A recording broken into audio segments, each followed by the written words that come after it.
Class 9 Hindi पधारो महारो देश का संपूर्ण प्रश्न उत्तर आपके अर्थ में आज आपको बीच मिलने वाला है। तो इस वीडियो को आप लोग पूरा ज़रूर देखिएगा और वीडियो अच्छा लगे तो अपने दोस्तों को भी ज़रूर शेयर कर दीजिएगा। हाकड़ो राजस्थानी समाज के हृदय में आज भी क्यों रचा बसा है? उत्तर, कई हजार वर्ष पुरानी डिंडल भाषा में और आज की राजधानी में भी हाकड़ो शब्द उन पीढ़ियों की लहरों में तैरता रहा है जिनके पुरखों ने भी कभी समुद्र नहीं देखा था। दूसरा प्रश्न, हेल नाम समुद्र के साथ साथ अन्य कौन सा अर्थ को दर्शाता है? देखिए, व्हेल का अर्थ समुद्र के साथ विशालता और उदारता भी है। किस रेगिस्तान का वर्णन कलेजा सुखा देता है? उत्तर, थार रेगिस्तान का वर्णन कलेजा सुखा देता है। चौथा प्रश्न है, भूगोल की किताबें किनके अत्यंत कंजूस महाजन की तरह देखती है और क्यों?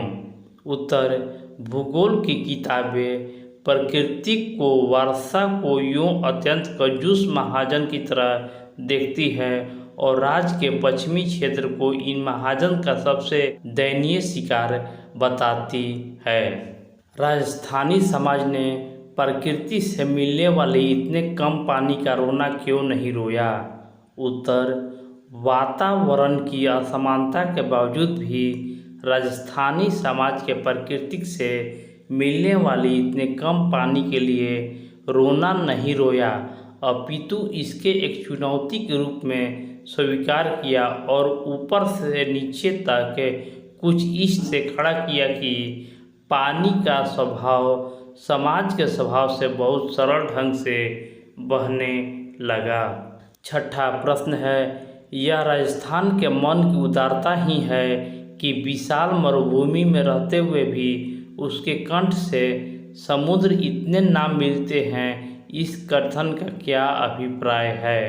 उत्तर, प्रस्तुत पंक्तियाँ अनुपम मिश्र द्वारा लिखित पधारो महारो देश शीर्षक से उद्धृत है। इन पंक्तियों में लेखक ने राजस्थानी भाषा का एक बड़ा रोचक वर्णन किया है। लेखक के संस्कृत में विरासत से समुद्र के नाम के साथ राजस्थानी लोगों की भाषा में समुद्र के नामों को अंकित किया है, जैसे आच, आह, देधड़ा, वडनीर, वरहर, सफरा भंडार। यह राजस्थान की मन की उदारता है। इसकी दृष्टि भी बड़ी विचित्र रही होगी। सृष्टि की जिस घटना को घटे हुए लाखों बरस हो चुके हैं, जिसे घटने से हजारों बरस लगे, उस सब का जमा घाटा का एक बड़ा विचित्र एवं विचारणीय राजस्थानी भावना का वर्णन किया है। सातवां प्रश्न है, जल संग्रह कैसे करना चाहिए? उत्तर, राजस्थान के लोगों ने राकों, कुडकुडियों, बेरियों, जोहड़ों, नाड़ियों, तालाबों और बावड़ियों एवं कुइयों को अखंड हाकड़ों को खंड खंड कर नीचे उतार कर पानी संचित करने की अनोखी परंपरा का राजस्थान के लोगों ने विकसित किया है। आठवां प्रश्न, त्रिकुट पर्वत कहाँ है? उत्तर, त्रिकुट पर्वत जैसलमेर के पास स्थित है। नौवां प्रश्न, धरती धोरारी किसे कहा गया है और क्यों?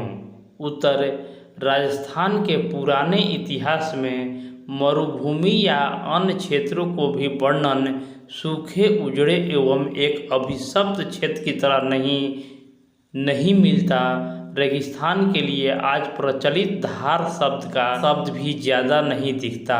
अकाल पड़े हैं, कभी कभी पानी कष्ट भी रहा है, पर गृहस्थों से लेकर जोगियों ने, कवियों से लेकर मांगणियारों, लंगारों और हिंदू मुस्लिम ने भी धरती धोरारी कहा है। 10वां प्रश्न है, मरुनायक जी कहकर यह पुकारा गया है, उनकी भूमिका को स्पष्ट कीजिए।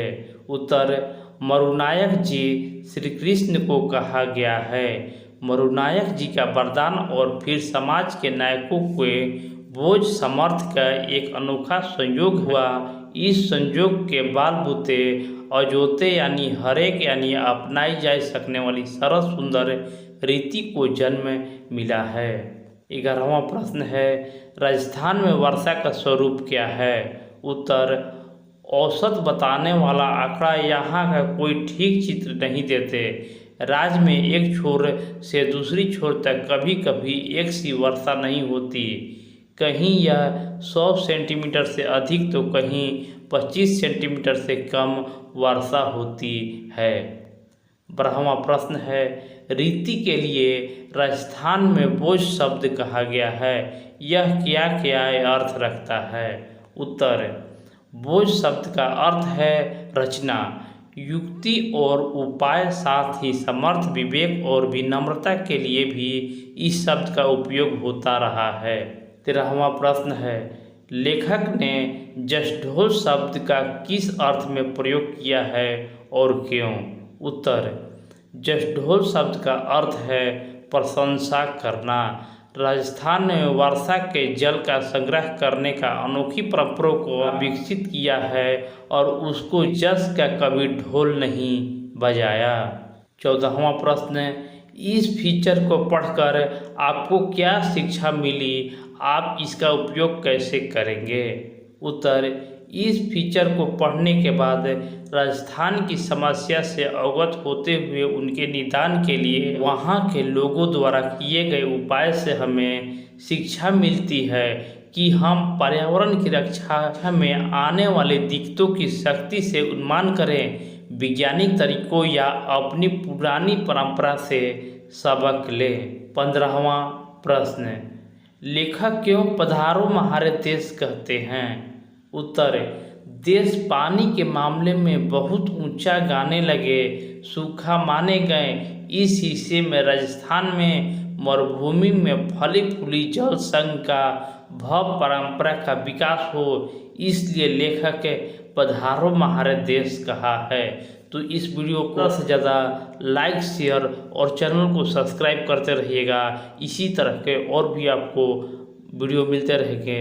धन्यवाद।